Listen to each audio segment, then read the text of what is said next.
Hi, dear children. How are you all? Hope all are fine and doing well.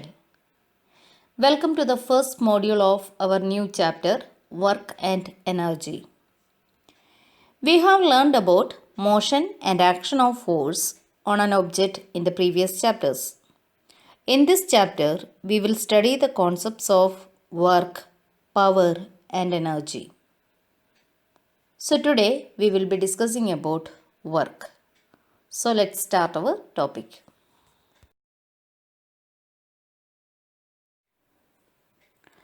Children, we often use the term work to describe any activity that is social, mental, physical work that we do in our day to day life.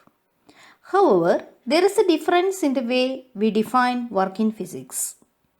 In physics, work is a physical quantity in which some conditions are need to be satisfied for it to be done.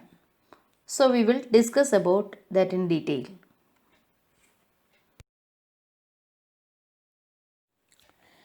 In scientific concept, two conditions need to be satisfied for work to be done.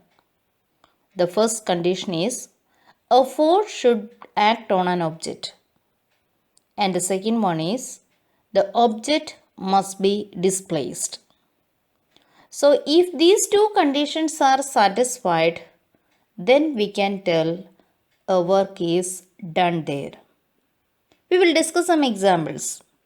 Consider a book lying on a table. And if you push it with a force, the book will be moving in the same direction in which you applied that force. So, there is an application of force and the book is displaced. So, we can tell you have done a work there. At the same time, you consider you are pushing the wall of your room. You know it. If you have taken all your effort also, you will not be able to move it. So, even applying force, you are not able to produce a displacement there. So that in scientific concept, you are not doing any work even though you are spending your full of energy for it. The same way, reading books, drawing diagrams, discussing question papers with your friends after examination, listening to teachers in the classes, watching TV. These all are some mental activities or the works we are doing in our daily life. But in all these cases, there is no displacement happening there and there is no exertion of forces. So, all these activities, when we define in physics or in scientific concepts, when we consider, there is no work done in these cases. Similarly, if you are holding a bucket of water with your force, and if you stand for some time, and the same way, if you are holding a load on your head and standing for some time, you will be exhausted by spending your energy. But as there is no displacement in these cases, in scientific concepts, there is no work done. So, children, remember, in scientific concept, work is done only when a force is applied and with the exertion of that force, the object is displaced. Children, now we will see how do we measure this work done. When a force F acting on a body produces a displacement S in it in the direction of force, then the work done W by this force is the product of the force and the displacement. That is, work done is equal to force into displacement. We can write it as W equals F into S. Work is a scalar quantity. It has only magnitude but no direction. Since the work done is the product of force and displacement, we can derive the unit of work done from this equation. We know that the SI unit of force is Newton and that of displacement is meter. Therefore, the unit of work is Newton meter, written as Nm. This is given a separate name, Joule, in honor of the British scientist James Prescott Joule. Thus, the SI unit of work is Joule, which is denoted by the capital letter J. Now we will define the SI unit of work done. We have seen the SI unit of work done is Joule. Work done is equal to force into displacement. So work done, which is equal to 1 joule, force when it is equal to 1 Newton into the displacement when it is equal to 1 meter. So we can define it as 1 joule is the amount of work done on an object when a force of 1 Newton displaces it through a distance of 1 meter in the direction of force. Children, now we will see the different types of work. The first one is the positive work. When the force acts in the direction of displacement, then the work done is positive. See the figure here. A man is pushing a box, and you can see the force and the displacement of the box are in the same direction. So here the work done is positive. Pushing a table, kicking a ball are also examples of positive work. The second one is the negative work done. The work done is negative when the force acts opposite to the direction of displacement. For example, a man swimming in a pool. Children, you know that when a person is swimming, he will be pushing the water backward. But his movement is in the opposite direction. So the force and the displacement are in the opposite direction, so that the work done is negative here. When a body is moved over a rough horizontal surface, the motion is opposed by the force of friction. Therefore, the work done by the force of friction is negative. Similarly, when brakes are applied on a moving vehicle, the work done by the braking force is an example of negative work done. Also, you can say that the work done by the force of gravity on a body which is moving upwards is negative. Children, the next type of work is the zero work done. When the force is in the perpendicular direction of displacement, then the work done is zero. That is, here the angle between the direction of force and the displacement is 90 degree. For example, a donkey moving with a load on its back.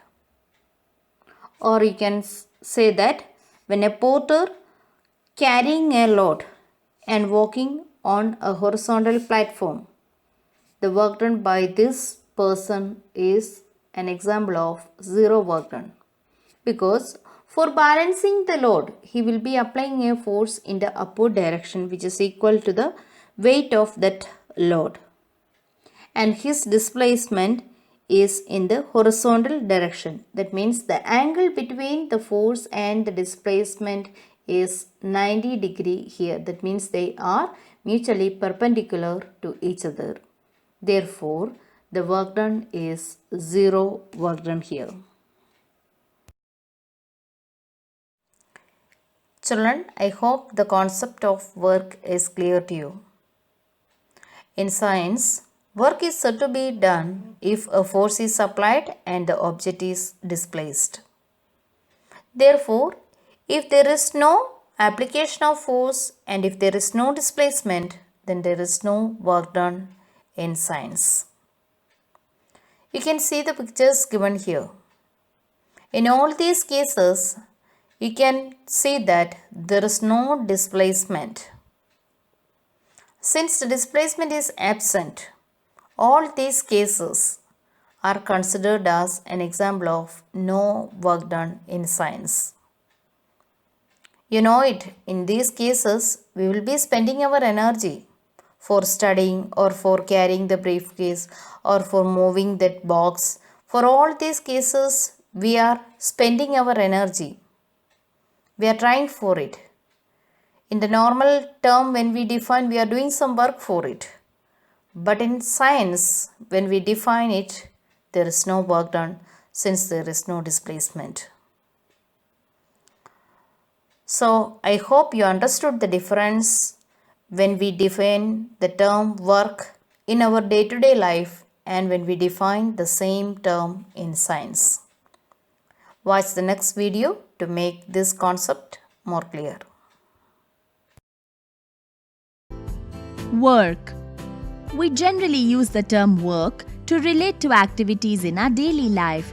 In general terms, any physical or mental activity can be defined as work. In physics, however, work is used in a carefully defined manner. Work is done by a force on a body only if the force applied displaces the body in the direction of the applied force. So you can see that there is a difference in the usual definition of work and the definition of work in physics. So guess you got the difference in meaning now. If a lot of force is applied to a body, it moves the body a longer distance in the direction of the applied force, resulting in a large amount of work being done. Whereas a small amount of force applied on a body moves the body only a short distance, resulting in lesser amount of work being done. That is, work done by a force depends on the magnitude of the applied force, that is, W is proportional to F. And the distance travelled by the body in the direction of the applied force, that is, W is proportional to S. In its simple form, if a constant force F displaces a body at a distance S in the direction of the force, then work done by the force is the product of force and displacement. Does a body always move in the direction of applied force? No. A body can also move at an angle to the direction of the applied force. In such a case, we will consider the component of displacement in the direction of force as S cos theta. So work done, W, is equal to F into S cos theta. Let us see how does the work done change with respect to the value of theta. Say, a man lifts a load from the ground to place it on his head. The displacement is in the same direction of the applied force, which is upward, while the gravitational force acts downward. In the case of applied force, the displacement is along the direction of the applied force. So theta will be 0. Since cos 0 is 1, the work done here will be F into S, and the work done is positive. As for the gravitational force, as it is opposite to the displacement of the body, theta will be 180 degrees. Since cos 180 is minus 1, the work done here will be minus F into S. Thus, the work done by the gravitational force on the body is negative. If the man carrying the load now walks for a distance S, horizontally, a gravitational force F acts at a right angle to the direction of the motion, making an angle of 90 degrees, so theta will be 90 degrees. Since cos 90 is 0, the work done here by the gravitational force will be 0. We can now symbolize these three scenarios in a single representation. Here, the work done by the force F is positive, while the work done by the frictional force is negative, and the work done by the gravitational force is 0. Say the box was displaced by a distance of 1 meter by the application of 1 Newton force, then 1 joule work is said to be done. Thus, the unit of work is Newton meter or 1 joule. Work is a scalar quantity as it has only magnitude. Things to remember. Work is done by a body if the force applied displaces the body in the direction of the applied force. Work W is equal to F into S cos theta. Work can be positive, negative or zero. Unit of work is Newton meter or joule.